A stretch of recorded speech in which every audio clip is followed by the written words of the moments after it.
How's it going, everyone? It's Adrian from Pink Pirates TCG here, and we are back with another Treasure Cup video. So if you didn't see the last one, I definitely recommend it for a refresher on how to beat Zoro.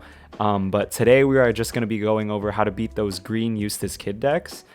First, we're going to go over their strengths and what you can do to potentially stop them, go over the weaknesses that we could exploit, and then go over an example deck profile to better understand how those threats work together. And with that being said, let's just jump right into it, starting with the leader card. So just for a little refresher, Kid's leader skill is once per turn during your main phase. You could rest 3 Dawn and discard a card to set this leader as active. What that means is you basically get a restand and can attack twice with your leader in a turn, and this makes Kid one of the strongest leaders in our current meta right now. And this is mainly because it's just a highly flexible leader skill. You could use it in many different ways, right? You could swing twice at a card your opponent just spent, other cards protecting or trying to counter out of. Maybe there's 2 cards you want to get rid of on the board, so you swing at 2 characters for like just some massive board control. Or even maybe you swing at like a deck like Kaido, right? Where you want to swing aggressively all the time and you swing twice at life. And on top of all of this, it works really synergistically with your deck because green is all about building this huge board and then double swinging in the late game for huge numbers that your opponent, can't counter out or block out of. And I have consistently killed people from like 2 or even 3 life because of these huge attacks coming from the leader skill. It's just relevant through all stages of the game and is something to look out for and always keep in mind when you're playing against it. So we just talked about how great Kid's leader skill is, but let's get into the deck's strengths outside of that, right? Starting with its crazy consistency. This deck is really consistent in 2 ways. One is its searching cards, so most people are running Momonosuke and Bonnie to search their Wano and Supernova threats when they need them, and this is a huge plus for the deck since you kind of get to pick and choose which one you need at a specific time. Typically, Wano type characters are going to come out in the early game, so you're looking at your Okikus, your Raizos, your Nekomamushis, and then when we start to transition into the mid to late game, you're going to see those Supernova threats like Basil Hawkins, 7-drop Kid, 8-drop Kid come out and be searched. Also 5-cost Law. So just be wary of that and be mindful of, what they're trying to accomplish with these searches. And I know it's pretty self-explanatory, but, when they reveal a card, always remember what that card is and if they've used it, because you don't want to be that, like, one sucker that forgets that they, have, like, a Nekomamushi and then you load it up on blockers and stuff like that. So always just keep in mind what they're searching. Keep that kind of logged in your head until it's used. The other way it gets really consistent is just a point that's farther down on the screen, and that's its amazing card advantage. So Momo and Bonnie are able to potentially get more than one search out of them, and with cards like Raizo and Blocker Killer, you could potentially draw a lot of cards throughout the game, and that could sometimes just win you the game straight up. It's almost like another win condition for this deck.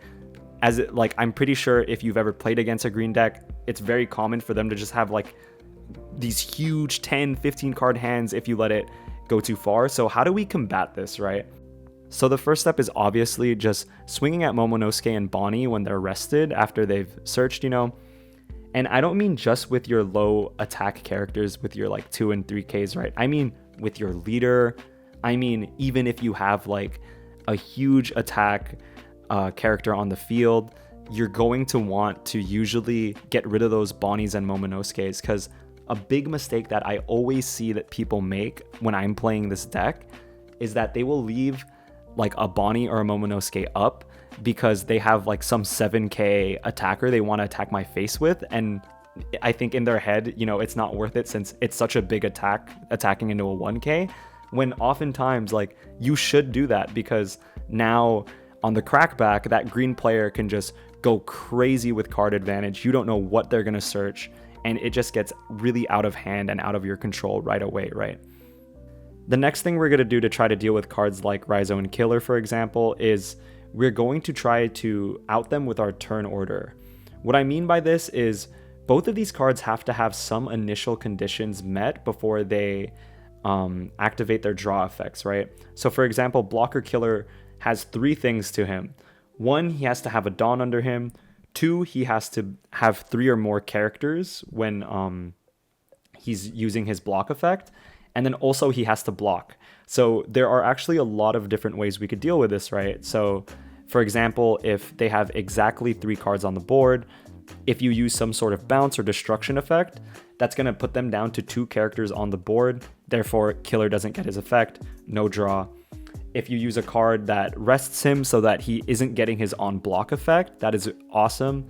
And I think it's definitely worth swinging into him with a character or even your leader, because that draw is going to be potentially super important for the green player. And also with cards like Raizo, he has the same weaknesses that cards like Okiku have, where they have these really strong when attacking effects, but they have to be on the board for an entire turn before they could get those off. So using, your bounces, your KO effects, resting and attacking into it are going to be super useful for them. And I would honestly save some of those effects for these cards, just because they are cheap ways that green is going to slowly gain advantage on you throughout the game, which is something that you do not want. You want to address these cards immediately when they're on the board if you can.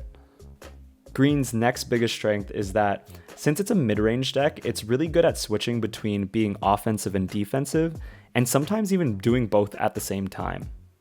This deck isn't like Zoro where it's only aggressive and you don't have a lot of defensive options. Green has some of the best defensive options in the game actually, while having really great offensive options like, Basil Hawkins and Okiku as well.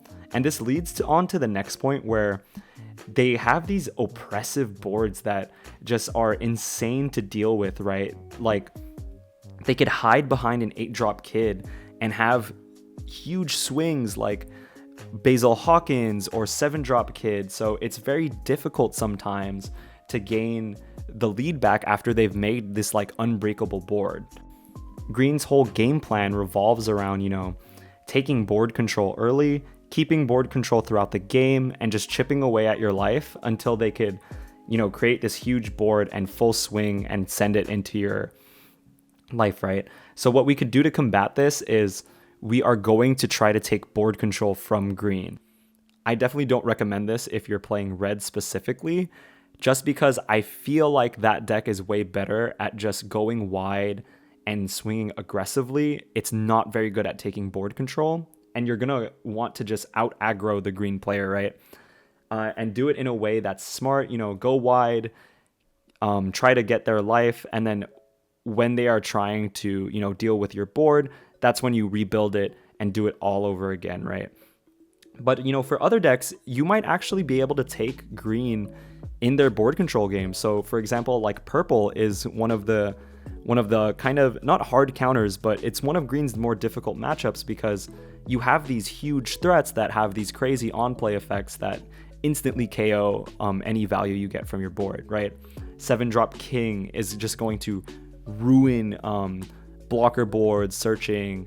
9-drop Kaido just, comes out popping something 5 or less and then swinging with a 10k, which, the green player might not even be able to block on their 8-drop kid. So things like that is, you want to take board control. Even blue, as much of a trouble of a time that can be, it's still possible with your bounce effects to take board control early so that you are prepared for the more defensive plays that come out and the board that they are trying to create. And you also want to be a little bit careful swinging into life, because green players love taking life. They love getting cards in their hand. So what you want to do is kind of play green's game better than they are. You want to take that board control away from them so that they are forced to try and retake it by playing cards out of their hand. You try to deal with those characters that are then on the board, and then they are the ones playing catch up, right? And you could then starve them for cards, right? I do this all the time when playing blue. I will often just fully focus on their characters. Sometimes I will not even swing life in the mid game, just so that they keep developing new kind of board threats, and then I keep bouncing them or I'm attacking into them. And what ends up happening is that every turn I'll chip away maybe 1, maybe 2 life, but I'm not going to be going for like these huge plays, right? Because green doesn't have that huge removal that like for example Kaido would have, where they just 10-drop Kaido you. So keeping a huge board like that is super important against green, and I definitely recommend you do it in your next games. So with all of that being said, let's get into some weaknesses that you're going to want to exploit throughout the game when playing against this deck. Starting with how honest this deck is, right? What I mean by this is this deck doesn't have rush cards like red or, you know, the on-play KO effects of purple. So a lot of cards have to be on the board for them to do something. Like 7 and 8 drop Kid have to be on the board. They have to have these specific conditions that, you know, you could read while they're on the board. Basil Hawkins and Okiku have when attacking effects, so they have to be on the board again for at least a turn before they could get things off. So with green, there's not a lot of guessing games that you have to do, like, oh, do they have this card? Do they have that? It's mostly going to be just the base, you know, what counters do they have and everything like that. But, you know, it's not the same game with a deck like purple where it's like, oh, do they have the 7-drop king? Should I play these cards? Do they have 10 cost Kaido? Should I play these cards? Green doesn't really have a lot of interactions like that. And this goes a little bit into my next point in that their threats can be kind of easy to deal with sometimes if you have the correct cards. You know, Basil and 7-drop Kid aren't threats if you have something like 9 cost Kaido in hand. And of course, 8-drop Kid isn't a problem anymore if you save things like Otama Pistol while playing red. And a lot of these things, as opposed to other decks, they can be played reactively, right? You don't have to necessarily predict that these cards are going to come out.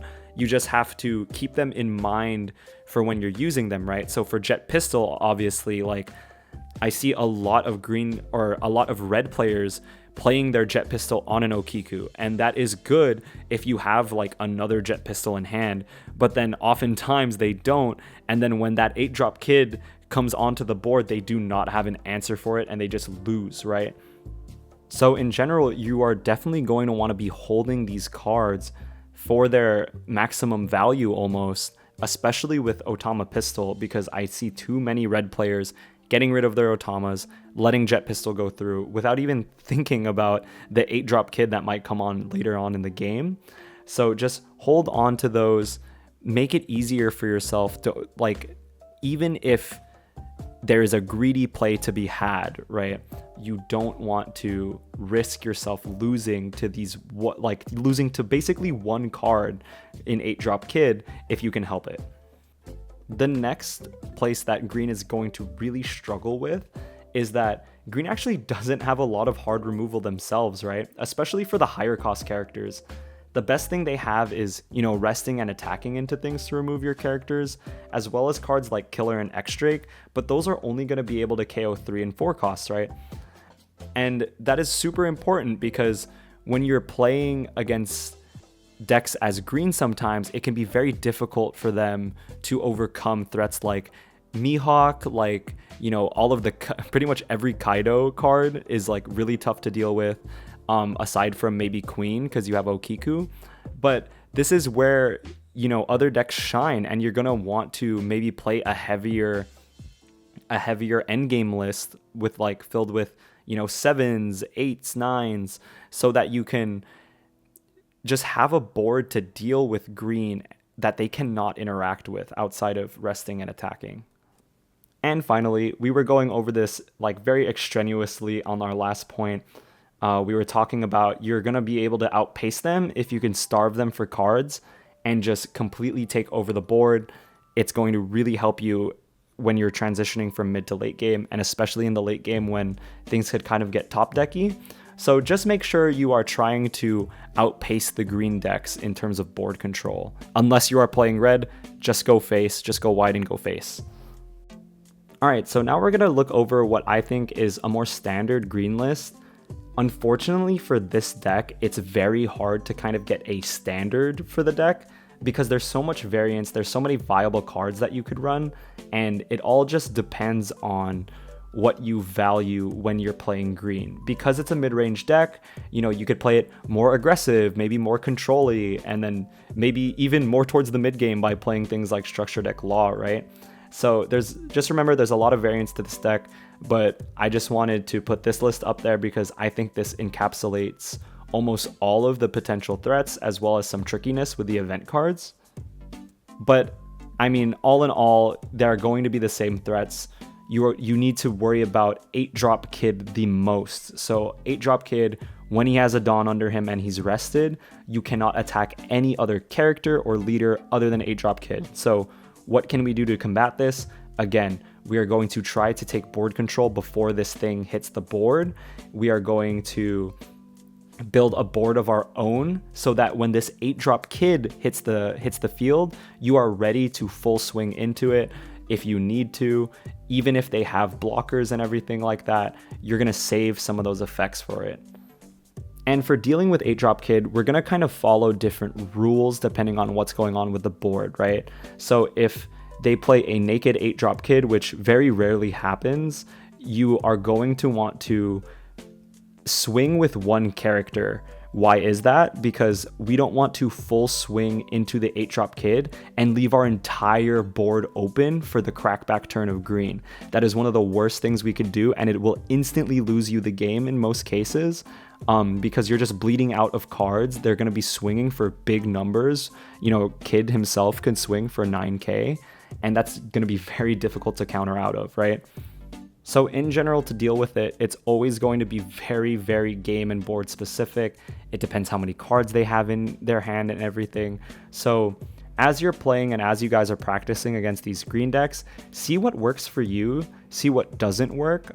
There's no one like rule set that I can give you guys, unfortunately, for how to deal with this card, because, you know, it gets more and more complicated with event cards and blockers and what you have on board versus what they have. So, but in general, I think, you know, if they don't have any blockers on board, you are going to want to stack one character or even your leader and full swing into 8-drop kid, because what you don't want is you attack with a bunch of your character cards, they counter out of all of it or block out of all of it, and on the crackback turn, they just completely destroy your board, right? So always be careful, always be mindful. If you guys have any tips, leave them down in the comments for sure. But yeah, there's no one rule set I could give you guys, unfortunately, for the 8-drop kid. Another thing we're going to want to worry about is if the green player is, you know, leaving 1 or 2 Dawn open, know what Paradise Waterfall and Punk Gibson do. Paradise Waterfall pairs really, really well into their high cost blockers like Trafalgar Law and 7-cost Kid. This is because, especially with Kid, if you swing like 8k or swing big, they could just block with 7-drop Kid and then play Paradise Waterfall to counter out of it. And this works really well. Why do I say 8k? Because if you have 7-drop Kid and 8-drop Kid, most of the time they are going to swing with 8k. So be very, very careful with Paradise Waterfall. If they have one Dawn up, you might want to swing 9k, especially if they have the 7 cost Kid on the board. And you always want to be mindful of the other applications that Waterfall has, right? So let's say they have a rested Bonnie and Okiku on the board now, and on your turn you want to kill the Bonnie or the Okiku, maybe even both. But the point is that you should always attack into the Bonnie there first, because they aren't going to be able to activate Paradise Waterfall to restand something else. If you attacked into the Okiku first, they might counter out of it with Paradise Waterfall, restand the Bonnie, and now you have missed your chance to attack that Bonnie again, right? And they're probably going to get another draw if you don't have some sort of destruction effect. So always keep these events in mind. Do not be lazy in when they have active Dawn up, right? And this also goes for Punk Gibson. You're almost treating it like Red Hawk, where, you know, if you have a 4-cost attacker that you want to use, you should use that first so that they don't get the chance to Punk Gibson. Similarly to how you do trigger trigger Jet Pistol and Red Hawk, do not play chump blockers and low cost cards if you can help it before attacking.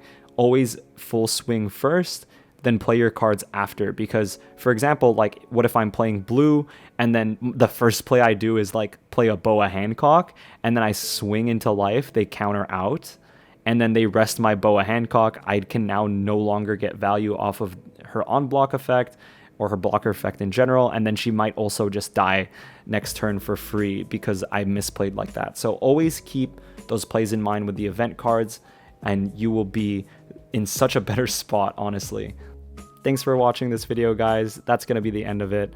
I know this was a lot longer than my Zoro video, but to be honest, green has some of the best matchup spreads in the game, so it's very difficult to kind of come up with strategies without talking about them in depth, right?